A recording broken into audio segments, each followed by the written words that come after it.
Bismillah ar-Rahman ar-Rahim. Allah Azza wa Jal crée ce qu'il veut et choisit parmi ses créatures les élus que lui seul veut. Dans son immense sagesse, il a donné à certains mois plus de mérite qu'à d'autres. C'est ainsi qu'il a choisi les mois sacrés, al-Ashhur al-Hurum, et les a caractérisés par des vertus et des privilèges considérables. Ces 4 mois sont Dhul Qa'da, Dhul Hijj, Muharram et Rajab. يقول الله عز وجل في سورة التوبة إن عدة الشهور عند الله 12 شهرا في كتاب الله يوم خلق السماوات والأرض منها 4 حرم ذلك الدين القيم فلا تظلموا فيهن أنفسكم. Certes, le nombre des mois auprès d'Allah est de 12 dans son livre depuis le jour où il a créé les cieux et la terre. Parmi eux, 4 sont sacrés. Telle est la religion de la droiture. Durant ceci, ne faites pas d'injustice envers vos propres personnes. Subhanallah. Demain, nous allons débuter un de ces mois sacrés, Dhul Hijj. Nous devrions savoir que la récompense de chaque acte de bien que nous accomplirons durant ce mois, Dhul Hijj, sera multipliée, tout comme les mauvaises actions seront aggravées. Et nos ulama nous apprennent qu'une œuvre minime, al-a'mal as-saghira, accomplie durant ce mois sacré, peut dépasser en nombre de hasanat de grandes œuvres, al-a'mal al-kabira, accomplies durant les autres mois. Subhanallah. Et parmi ces mois sacrés, choisis par Allah, le Créateur nous a indiqué les jours les plus importants, les plus sacrés, celles qui sont le plus aimées par lui, et qui sont les 10 premiers jours de Dhul Hijj. Vous vous rendez compte? Donc on est dans un mois sacré, un mois aimé d'Allah, et dans ce mois sacré, il y a encore les 10 jours les plus aimés d'Allah Azza wa Jal. Ces jours sont tellement importants qu'Allah jure en ces termes. Wal fajr wa laylin ashr, par l'aube et par les 10 nuits. Ibn Kathir, qu'Allah lui fasse miséricorde, a dit, cela fait référence aux 10 premiers jours de Dhul Hijj. Subhanallah. Le prophète sallallahu alayhi wa sallam a également dit, il n'y a pas d'œuvre meilleure que celle faite en ces 10 jours. Les compagnons étonnés dirent, même le jihad? Il répondit, même pas le jihad, sauf un homme qui sortirait, risquant sa vie, ses biens, et qui ne reviendrait avec rien, c'est-à-dire qui perdrait sa vie et sa fortune. ما من أيام العمل الصالح فيهن أحب إلى الله من هذه الأيام العشر فقالوا يا رسول الله ولا الجهاد في سبيل الله قال ولا الجهاد في سبيل الله إلا رجل خرج بنفسه وماله فلم يرجع من ذلك بشيء. Je ne sais pas si vous vous rendez compte de l'amour d'Allah, des cadeaux d'Allah qui vont tomber sur nous, subhanallah, durant ces jours. Je suis chez moi, au calme, tranquille, et j'ai plus de hasanat qu'un soldat qui a combattu, qui s'est blessé pour protéger l'umma, la nation. Ah, la ilaha illallah. Durant ces 10 jours, les compagnons du prophète sallallahu alayhi wa sallam excellaient en bonne action. Plus que les 10 derniers jours de Ramadan. Je sais pas, dans la communauté musulmane, les 10 derniers jours de Ramadan sont sacrés. Eh bien, sachez, subhanallah, qu'Allah a octroyé aux musulmans 2 trésors. Les 10 dernières nuits de Ramadan, qui contiennent Laylat al-Qadr, qui équivaut à 1000 mois d'adoration, et les 10 premiers jours de Dhul Hijj, qui contiennent le Hajj. Sachant que, concernant le Hajj, que Abu Huraira a rapporté que le prophète sallallahu alayhi wa sallam a dit, accomplir la Umrah efface les péchés entre cette Umrah et la dernière. Et un Hajj accepté d'Allah n'a autre récompense que le paradis, al-Jannah. Al-Umrah ila al-Umrah kaffaratun lima baynahuma. Wal-Hajj al-Mabrour laysa lahu jaza ila al-Jannah. Al-Jannah, vous vous rendez compte, le paradis. Et nous autres qui n'avons pas l'occasion de faire le Hajj, est-ce que cela signifie qu'on ne peut pas avoir cet immense salaire, avoir la promesse divine d'aller au paradis? Non. Dans son immense rahma, dans son immense bonté, Allah nous ouvre plein d'autres portes. Hadaya Allah, nafahat Allah Azza wa Jal. Donc il est recommandé de faire certaines choses pendant ces 10 jours pour pouvoir accéder à cet immense salaire, subhanallah. Il est recommandé de faire des efforts dans les actes d'adoration, comme as-salat, la prière, le rappel d'dhikr, le rappel d'Allah, salat al-rahim, les contacts avec la famille, les aumônes, as-sadaqat, le fait de recommander le bien, d'interdire le mal. En fait, selon nos possibilités. Mais il existe des textes qui donnent des précisions sur ces actes afin, subhanallah, de faire quelque chose, des choses bien particulièrement. Donc je vais essayer très rapidement de vous dire certains actes d'adoration sur lesquels il faut focaliser durant ces 10 jours. Premièrement, al-dhikr. Prononcer les formules de rappel. Dire Allahu Akbar, al-takbir, la ilaha illallah, al-tahlil, alhamdulillah, al-tahmid. Car il y a un hadith où le prophète sallallahu alayhi wa sallam dit « Il n'y a pas de jour plus important auprès d'Allah azza wa jal et au cours desquels les œuvres sont plus aimées de lui que durant ces 10 jours. » Donc, durant cette période, on doit répéter toutes ces formules. ما من أيام أعظم عند الله ولا أحب إليه من العمل فيهن من هذه العشر فأكثروا فيهن من التهليل والتكبير والتحميد. Subhanallah. L'imam al-Bukhari nous rapporte que Ibn Umar et Abu Huraira, radiallahu anhuma, allaient au marché pendant les 10 jours et répétaient Allahu Akbar, Allahu Akbar. Et les gens répétaient derrière eux. Subhanallah, chacun pour soi. Car il n'existe aucune preuve qui prouve qu'il faut dire cette formule en groupe ou d'une seule voix. Mais il y a plusieurs formules de takbir. On peut dire mutlaqan Allahu Akbar, Allahu Akbar, Allahu Akbar comme on veut, mais il y a une formule qui est très répandue, qui est acceptée, c'est Allahu Akbar, la ilaha illallah, Allahu Akbar, wa lillahi alhamd. Donc essayez de répéter ça le plus souvent, subhanallah. Omar ibn al-Khattab, justement, répétez le takbir aminan pendant ces 10 jours après les prières, au moment de se coucher, dans sa tente, dans ses assemblées et lors de ses promenades, subhanallah. Si on peut le dire à voix haute, ça serait mieux, comme le faisait justement Omar, son fils et Abu Huraira. Subhanallah.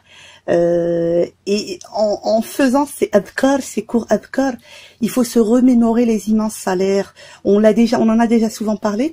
Le simple fait de dire subhanallah, alhamdulillah, Allah nous plante un arbre au paradis, un arbre qu'un cheval très rapide ne traverserait pas l'ombre en 100 ans. Vous vous rendez compte de la qualité et de la beauté de ces arbres-là? Quand on dit la ilaha illallah, il faut se rappeler que le prophète sallallahu alayhi wa sallam nous dit il n'y a aucun serviteur qui dit la ilaha illallah, il n'y a d'autres divinités qui méritent d'être adorées si ce n'est Allah, avec sincérité, sans que les portes du ciel ne s'ouvrent jusqu'à ce qu'elles parviennent au trône, tant qu'il s'écarte des grands péchés. Ma qala abdun la ilaha illallah qat, mukhlisan illa futihat lahu abwab as-sama' hatta tafdi ila al-arsh majtanaba al-kaba'ir. Subhanallah. Deuxième acte d'adoration que je peux faire, le jeûne. Une épouse du prophète, Habsa, a rapporté que le prophète sallallahu alayhi wa sallam jeûnait les 9 premiers jours de Dhul Hijjah, le jour de Ashura et 3 jours de chaque mois. Subhanallah. أربع لم يكن يدعهن النبي صلى الله عليه وسلم صيام عاشوراء والعشر وثلاثة أيام من كل شهر والركعتين قبل الغداة. N'oublions pas qu'un jour jeûné fi sabilillah nous éloigne des flammes de l'enfer de 70 années. Sab'in kharif. Que dire alors si on jeûne 9 jours, et c'est les jours les plus aimés d'Allah Azza wa Jal. Si on n'a pas la possibilité de jeûner, si on travaille, si on n'a pas les moyens de jeûner, ou voilà, il ne faut surtout, absolument pas, subhanallah, oublier de jeûner le jour de Arafat, qui est le 9e jour de Dhul Hijjah.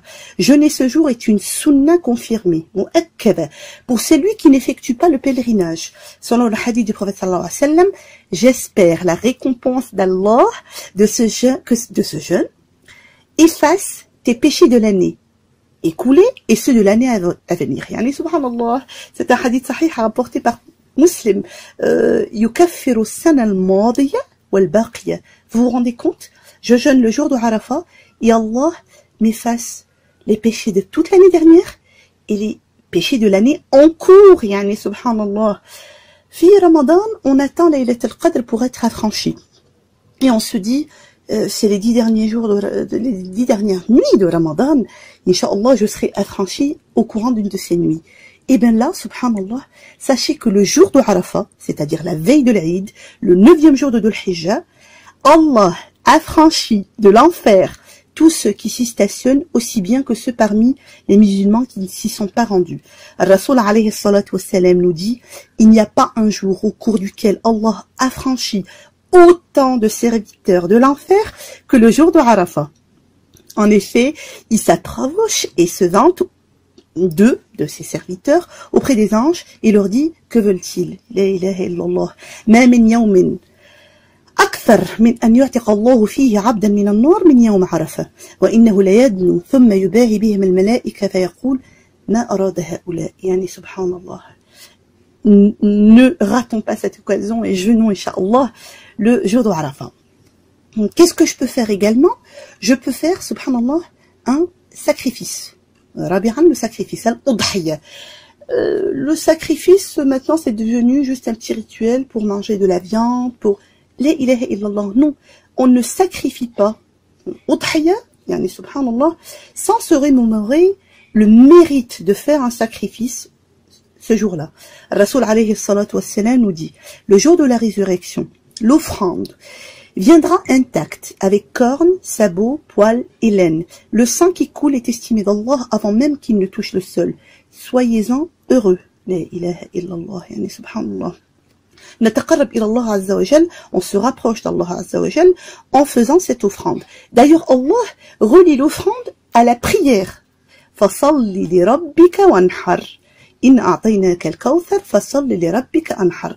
Allah dit dans sourate al-Kawthar, c'est nous qui t'avons octroyé al-Kawthar, l'abondance, accomplis la salat pour ton Seigneur et sacrifie. Subhanallah. Il dit également, dans Surat Al-An'am, dit, certes ma prière, mon sacrifice, ma vie et ma mort sont pour Allah, le Seigneur des mondes. Il n'a aucun associé. قل إن صلاتي ونسكي ومحياي ومماتي لله رب العالمين. يعني سبحان الله. الأضحية, l'offrande, شعيرة من شعائر الله.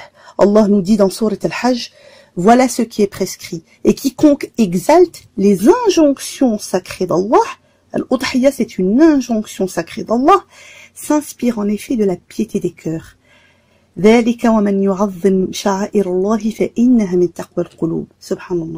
On a demandé au prophète sallallahu alayhi wa sallam quel était l'intérêt de faire une offrande et quelle était, subhanallah, la récompense auprès d'Allah azza wa jal.